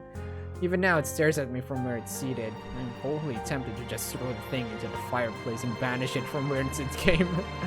I can buy her a prettier doll, a better toy. I will break it. I find a way to get rid of it. If it wasn't from Hana, if only Kylie isn't so attached to it. The thing is, some antique doll she found for the brat's 6th birthday, one of a kind. My darling Hana loves her so. And Kylie does try to be a good goddaughter, but she just can't keep her interest long with a wife. It's not something that Hana does wrong on her part. She does try so very, very hard. It's just that she doesn't quite know how to really handle children. She'd never been around other children when she was very young, surrounded by protective adults who catered to her every whim and worried for her safety in every minute. When she isn't able to keep up with Kylie, her first instinct is to be strict. Impose rules on the child, treat her as if she is made of spun glass, like every movement might break her. I, at least, have some idea from being around street kids. I know the games they've played and how they think. Hey, same thing, guys, alright? I've played a lot. I spent most of my childhood with street kids, okay? I don't really... Is it right to call them street kids? Anyway, you know what I mean, alright? I'm from the hood, you know? I know that scraps and skinned knees are all part of childhood, even with how I grew up. I had time to be a child and not some sheltered iris. With Kylie, as behaved as she can be with her toys and her books and art, she has to use up all her energy somehow. To run around the playground and make a mess in the mud, or to even just fake wrestle for a short while. Let her be a child when she wants, I'll say. If it becomes too much, just bribe her with sweets or ship her back to her papa. Problem solved. Unfortunately, Hana isn't quite up for those sort of things most of the time, thinking it will spoil the child. It turns a whole playdate awkward every time. Taking the last seat left, I pluck one of her coloring books from the table to see it filled with dinosaurs. Not exactly what I expect to see for a little girl, but doesn't hurt anyone. If she wants to play with dolls and cars, or dolls with her cars, what do I care? She wants to put doll status on model cars even. Oh, this is a new one. The last one you had was filled with horses, wasn't it? Those were ponies, Tio. They're much cuter than horses. But we went to a dinosaur zoo, and it was awesome! Very you know. Theory, dinosaurs are my favorite. I have no idea what that is, but it must be something. I'm only familiar with the T-Rex myself. Yeah, they found, fossils of its claws. They're really long. They think the whole theory might be a bazillion meters tall, even bigger than a T-Rex. Cisa says it'll be big enough to eat all of my classmates. Cisa says? She only laughs as I scrunch up my nose and grimace. Takako says you're making a really funny face. Oh yeah, Takako. That's how she, is that her friend? Imaginary friend? I'm not really sure. Okay, she mentions Takako a lot. At first I was assuming it's a ghost bitch, but as of now I'm not really sure. Taka who? Takako, a friend I made. Oh, there you go. Made up friend. I think it's a ghost bitch. I have to stop and look around, expecting one of the help to be there. The child does have a way of befriending just about anyone, as long as she puts her mind to it. Yet the two of us are completely alone. Yeah, she's definitely talking about the ghost bitch, freaking Takako. Thankfully, she only finds my disturbed look as another funny grown-up expression. That might be a lot more problematic than whether she plays with dolls or cars, though. But, both the thoughts of Cisa giving Kylie ideas and one of said ideas being massacred by dinosaurs, something I probably need to bring up with her father aside from work. But beyond murderous dinosaurs, creepy dolls, and imaginary friends, I find no trouble with Kylie. She's as energetic and precautious as any type her age can be. She's an angel if she can get comfy and settled in after getting her sweets. Ooh, wow.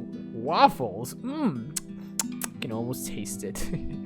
Waffles and coffee. Oh, I'd love some right now. We tuck into our waffles as soon as food is brought in. Our waffles our waffles because she wanted her own plate to go with the ice cream as soon as she saw mine. A fresh plate of berries is brought in as well, which really goes great with the rest of his feast, as Kylie puts it. And if I indulge in the sweetness, I have a cup of black coffee to pair it off with. Yes! Black roasted coffee goes perfect with sweets. Alright, that's why coffee shops have lots of cakes. With our bellies full, Kylie grows content with just scribbling on a scrap of paper and calmly chatting about her week. She talks of her old brother Rowan and their parents, how they plan to go to the Bloxland in Berkshire for the winter holidays. She talks of Miss Pink, and I have to shift my legs to become comfortable once more. The memory of my initial meeting with her still fresh on.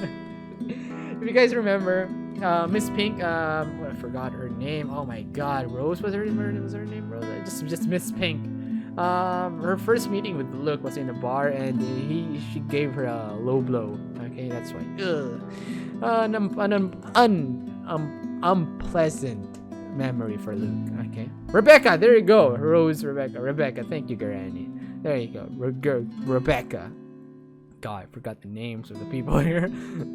Little Brad is quick to defend her favorite academic as well.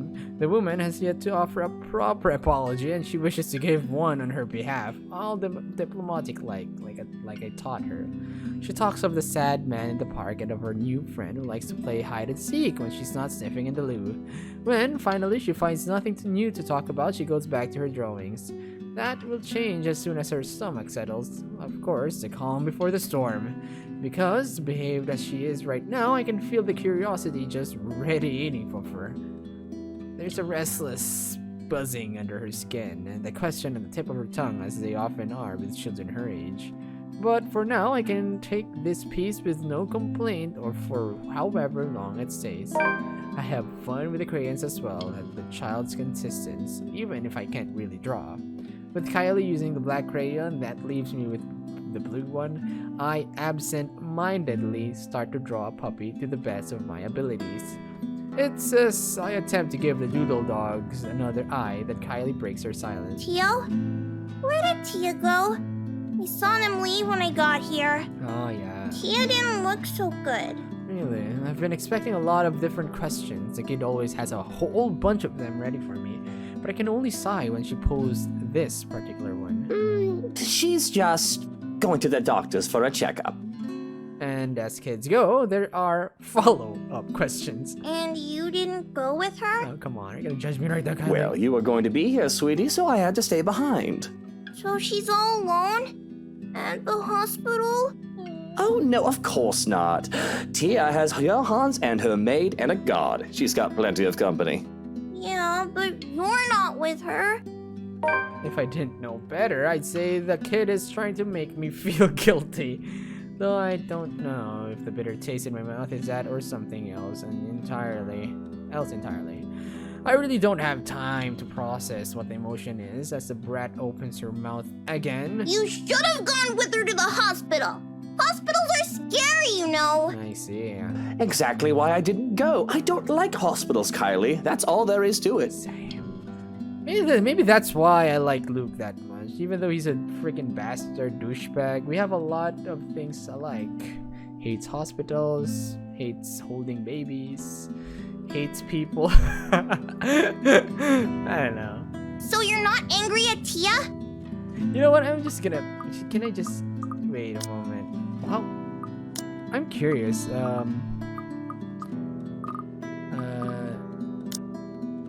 There's no profile about Luke. I wanted to know what his birthday is.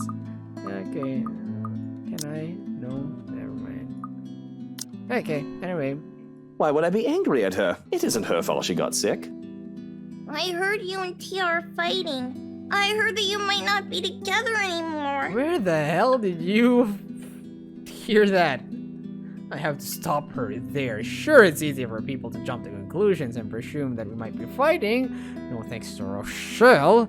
But it's not common knowledge that these things have actually gone sour, and to put it in her terms, that we might not be together anymore. Oh, well, where did you hear this from? Don't tell me Takako, that ghost bitch. I heard it from a nice maid lady. Oh, so it's not Takako. Oh, you've been hearing a lot. You've been hearing a lot of, or meeting a lot of different people, entities, Kylie. What is wrong with you? But that's still no excuse. Not when she's sick.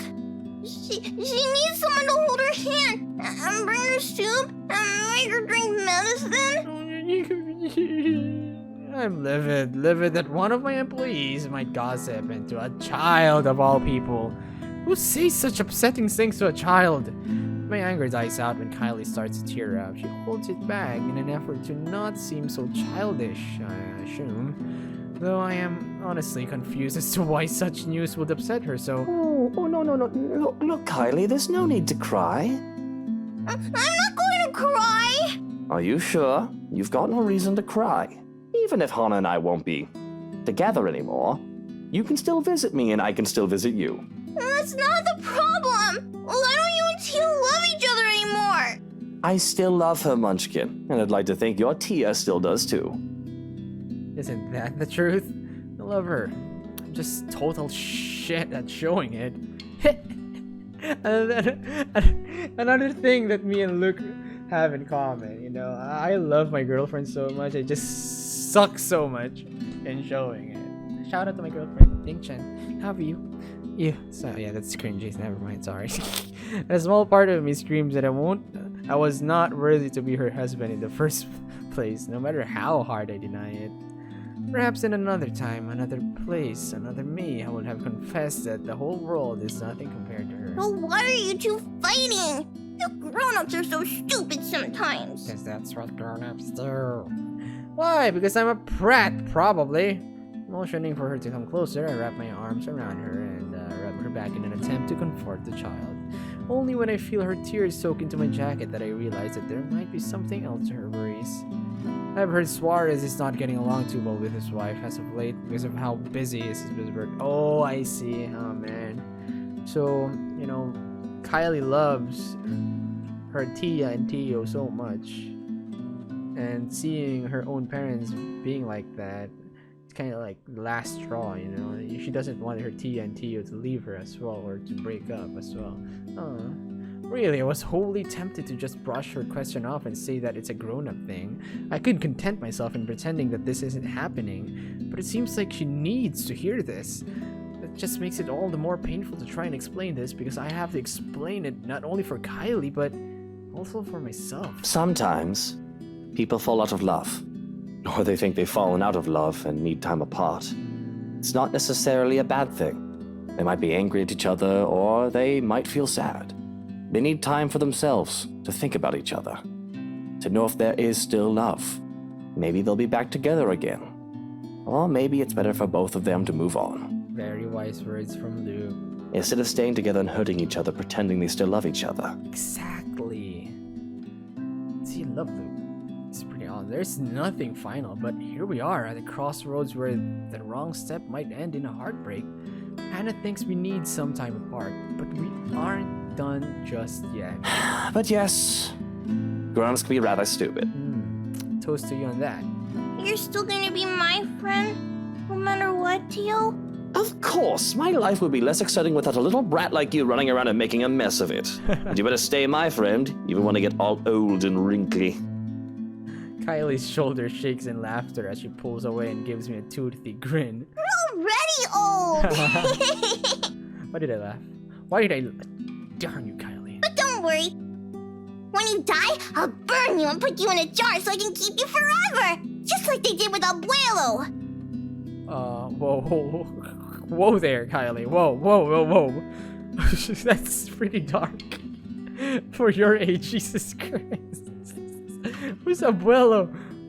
My thoughts came to a grinding halt at her words, yet she goes on as if she hasn't just said such an odd thing.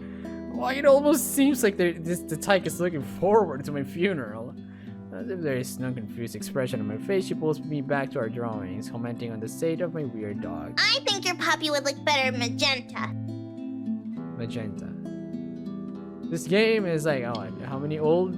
It's been 2 years old. And now you're mentioning memes about magenta and the printer. Am I wrong to assume that? What? Kylie, what the hell? You're breaking the fourth wall right now. Well, there you go. I don't think I can spend any more time with Kylie considering how high-strung I feel. So it is a good thing that Suarez came for her as soon as I've called. Though it is earlier than the agreed-upon time, he voices no complaint. The bastard even has a look of relief as soon as they left. Or at least I interpreted it as such from where I've stood by one of the windows, not bothering to step out and greet the man. No doubt he still doesn't trust me around his spawn. Well, he has every right to be suspicious of me. I am a dangerous man after all. But to my chagrin, that leaves me with the rest of the day with nothing to do. Well, aside from picking up the mess Kylie left scattered about in the parlor, to my immense relief, she remembered to take her doll home with her this time. But the same cannot be said of the crayons and papers that are here and there. First things first, I snatch my own doodle off the table and rip it into shreds, leaving no hope that it will see the light of day. The rest of the drawings, all Kylie's, remain unharmed as I collect the lot. Though they have been stacked neatly on the table before, they must have been blown about when I saw Kylie off. And there are plenty of them. From cats and cakes to colorful rainbows and gardens, the child managed to make a lot during her morning here. There's one more that I have to fish out of the fireplace when it landed. Expecting to see another one of Kylie's masterpieces, I am instead greeted with something a bit more concerning.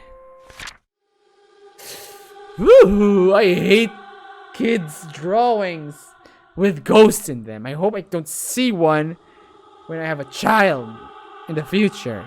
The moment I see something like that, I don't know. I don't really know. There's me and there's Kylie, the two of us, side by side and smiling as our stick figure cells stand in a nondescript field. Well, this kind of confirms everything that Takako is the ghost bitch. Why are you so not bothered drawing ghost bitches like this? Jesus. That much I can ascertain without looking at the labels below the doodle's feet. But a third figure stands next to me in the drawing. A woman with her face hidden behind a curtain of black. Takako, the writing under her supplies. Takako says you're making a really funny face! Really? Takako, you little shit. Why would you do that? Taka who? Takako, a friend I made. The hairs on the back of my neck stand on end and I feel a chill go down my spine. A breath. That isn't mine. That has me turning around, expecting, hoping to see someone, anyone, but nothing. And that's when I hear it. Laughter, sweet and merry laughter ringing from the ballroom. Ooh! Thinking about it, it has my cheeks burning and my blood running hot. It's as if I'm being mocked. Really? You're gonna go there right now? What an idiot. Fucking Luke. As I stomp towards the door, I have to stop myself from shouting up a storm. I expect to see some of the help dialing about, idle from their duties. Perhaps they thought they could slack off in their duties without the head butler on it with my preoccupation with Kylie. Well, they had another thing coming. But again, nothing. Nothing from what I can see. With a cursory glance, at the very least, I roam around looking for near impossible hiding places. And still, I am all alone. Yet I can still hear the laughter, that accursed laughter, echoing about in the room in my head. Who's there? Show yourselves and show some respect to the master of the house! Wow. Met the up the outs. The cold uneasiness settles into my stomach when no one answers. I stumble on my own 2 feet, feeling a wave of nausea come from nowhere.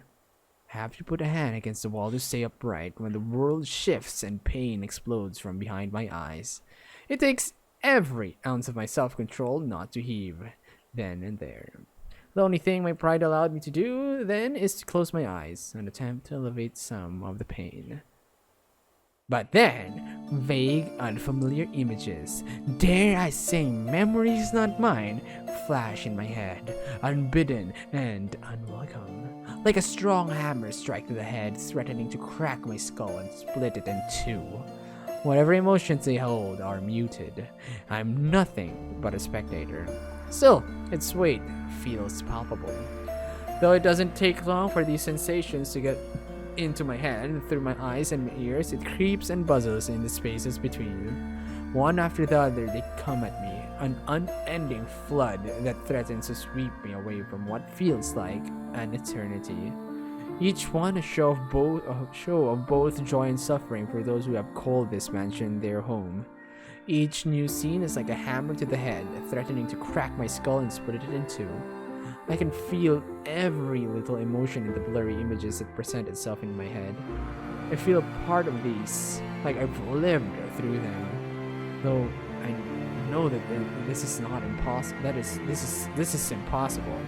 All their anger burns through me, that much is evident. But the pain more so. And above all of it are the whispers. The voices calling, luring until one image emerges in vivid contrast with the other. When there's a shout of joy, my eyes snap open, looking for the culprit. That's when the whole room just changes. Everything is the same, yet everything isn't. Ooh. Oh hey, it's Takako. What the fudge? There are people everywhere laughing and dancing. I should be concerned about them, but my mind finds it easy to dismiss them as they fade in and out from nothingness. Instead, I find concentration drawn to a man and a woman. Though one can only call them a lord and a lady going by their clothes. And, just see how happy the couple looks. Though the man's eyes are eerily blank, like he's not all there, his face is familiar though. In fact, they both are. But I can't quite place why. Maybe because there's like lots of freaking paintings of them in your freaking mansion. Anyways, the 2 make for a pretty picture as they dance in the center of the ballroom. Even the phantom crowd's attention stay on them. Reminds me so much of Hana and I during the early days of our marriage. The honeymoon years they call it. We were happy then too, all smiles in her sunshine. Even with the normal dreary weather, younger we had less to worry about, or at least thought that way. I thought and wished we would go on that way even with all that I did and had to do. But life has a way of catching up. There was work to be done. Although we had to stay the loving, perfect couple in public, I could not afford to look so weak, to appear tied down to someone else as those who knew who I really am. I had to harden my heart when I have business, but it hadn't always been so easy to switch that part of me on and off.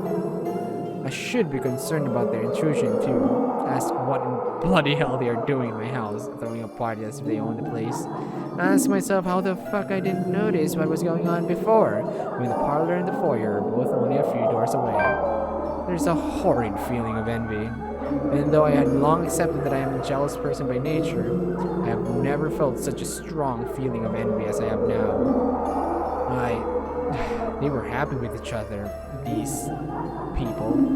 But Hana and I, envy turned into anger. Anger for something I could not have. Whatever that feeling, that yelling and screaming at them won't do much of anything anyway. None of the others have given me notice, and I realize that this might not even be real. It dawns on me that these two are the people from the paintings, the ones all over the mansion. Exactly, Luke! God damn, thank you for realizing. Which makes sense. I don't think I'm imaginative enough to make all this up on my own. This must be a dream. Or a really horrible high. Just then I can feel eyes on me as I contemplate the absurdity of the situation. Yet I find difficulty in trying to tear my eyes away from the two dancing. Oh, I manage, and I regret looking away. Oh, hey, ghost bitch. The woman from the garden stand behind me. Eek, that is so creepy. Guy, don't like staring at her. I can hear her rattling breath, menacing and chilling. Everything in me screams to run, but something pins me to the spot as she just looks at me, watching, waiting, commiserating, saying so. Shut up, GLOCO. Anyway, now it's not clicking anymore. The clamor of their voices fill the ballroom. Although they say such welcoming words, I do not feel comforted by the madness I'm experiencing. Their joyous voices turn sinister and foreboding to my ears. The chorus of people that shouldn't exist, threaten to overwhelm me, drown me, even as I stand on dry land. The music still plays as the Phantom Quartet continues while I stand here, vulnerable and afraid. But the dance has already ended, and I'm afraid that I might just be tonight's entertainment. Attention is all well and good until bollocks like this go down. These phantom people watch me, thousands of eyes scrutinizing, though they cheer for me, my return, to hold me to dance and join the merriment. There are eager hands all over, pulling in every direction, but they do not move me enough to remove me from the movement's gaze. Listen. Can you not hear them as they welcome you home? Not really. Your kind. Our kind. Your kind? You're one of us, my love. We are bonded by the blood we share. Blood we share? If I thought the voices were overwhelming before, it is nothing compared to how they are now. Their voices are loud, speaking in unison and echoing ever on in the spaces of my head. They welcome me back as if I've always belonged, as if I was meant to be here in the first place. They call me all these titles and names that do not belong to me, and that man's face, the one with the empty eyes, flashes again before me. Once, fleetingly, like a new memory having burned itself in my mind. I have to struggle for air when I come back to myself I'm after. not. This isn't. The welcome turns into screams at my protest, pained and desperate pleas for my help, telling me that it is my duty to stay, telling me that I belong among them, to them. Gentle touches turn near threatening, the warding scratches and the baring of teeth by predators before they truly maim someone. My mouth goes dry as I struggle to speak some sense in this hallucinatory madness, but I don't get the chance as they drown out my voice. Our Lord. My Boys! Princess. At her words, there is a compulsion to stay. Though my heart races in my chest, the fear I should be experiencing refuses to register in my head. Mind and body war with each other, nearly tearing me too. Oh, finally returned to us. The compulsion to walk into her arms is strong. Whispers in my head tell me to go to her. They say that she is safe, she is home and heart. How is she safe? Oh, look at that freaking face. Jeez. We have been waiting for so long. But repulsed at these thoughts, I wrench away and turn in with a small gasp. Without hesitation, I start to make a run for it.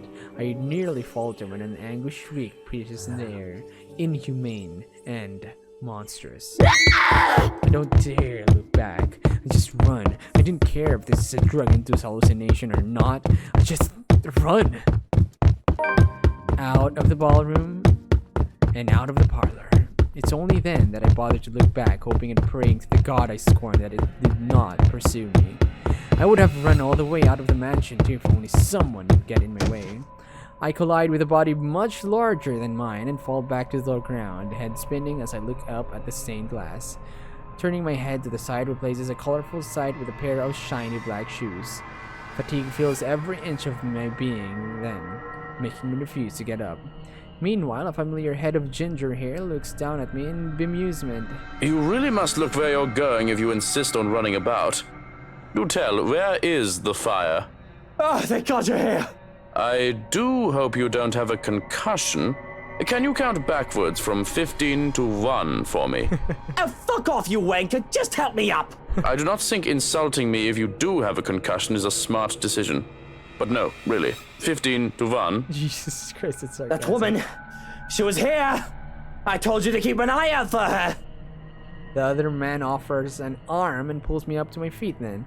But before I can storm off and pull him to the ballroom, he anchors me down with one hand and on my shoulder, and the other touching the back of my head. No bruising or bump.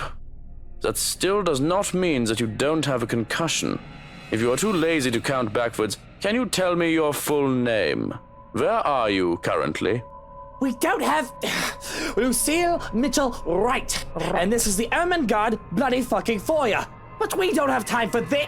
You must make and have the time to make sure you are not broken in the head. I have already sent security to scour the whole house when I saw you running out of the parlor, Dummkopf. If the woman is here, they will have her. You will only be slowing them down if you plan to interfere. When he points that out, I realize that there are guards starting to filter into the house as we speak, with some already searching the nearby rooms. Armed and uniformed men go about in pairs, making it so that the house is in a flurry of activity. He lets go of me then, with the knowledge that I'm not going to keel over anything. I was hoping that you would be tired from dealing with the young miss on my return. Instead, you come running and hit your head. Such a troublesome boy. Shall I be carrying you to bed, too? I can manage just fine on my own. Though I don't see how I can sleep until that woman is caught. It'll be easier to keep you safe in your quarters. This is twice we've known the woman to break in. I think we can safely presume that you hold her interest. He says it as a matter of fact in a tone that brooked no argument. Not like I'll argue if it means I'm kept safe. Two of us hurry upstairs, though we remain watchful and wary of any potential threats to my person. We make it to the master bedroom without any trouble, though, and two of the security are left outside the door. No problems at all. Not until we get inside. Johann's eyes scan the room wildly, a look of dread on his usually stoic face. And I don't understand for a moment, looking around the bedroom, it's empty. But then I realize... Where's Hana? She came home with you from the hospital, didn't she? She's supposed to be here. I sent one of the maids to accompany her here, to let her rest.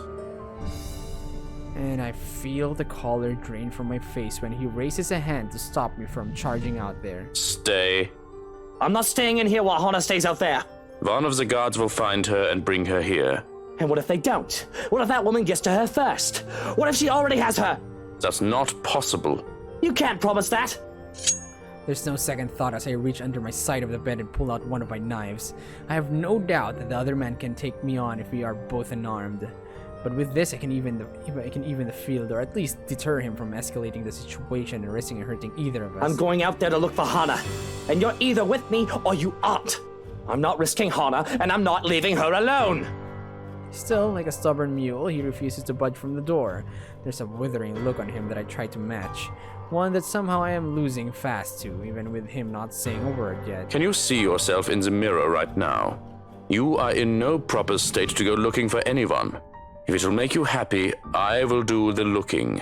But please, and don't make me repeat this, stay where it's safe, where security can find you. We already have one person to be worried about. Please don't add another one to it. Perhaps it is his tone. In spite of his general disdain for virtually everything that has to do with me, I'd like to think that over the years he has grown to care for Hana at least. Much as I loathe to admit this, I trust him with her safety over any servant in this house. So, an acquiescence. You have 2 hours, Shirokin. I don't think it'll take that long to find one missing woman in this house. 2 hours. Any more than that, and I'm going out there. Of course. Despite his words, he lingers. If I didn't know any better, I'd say he wants to make sure I get in that damn bed and sleep before he turns away from me. What am I, a child watching me and treating me like one? There's the reason why we'll never get along. Well, what are you waiting for? And the knife?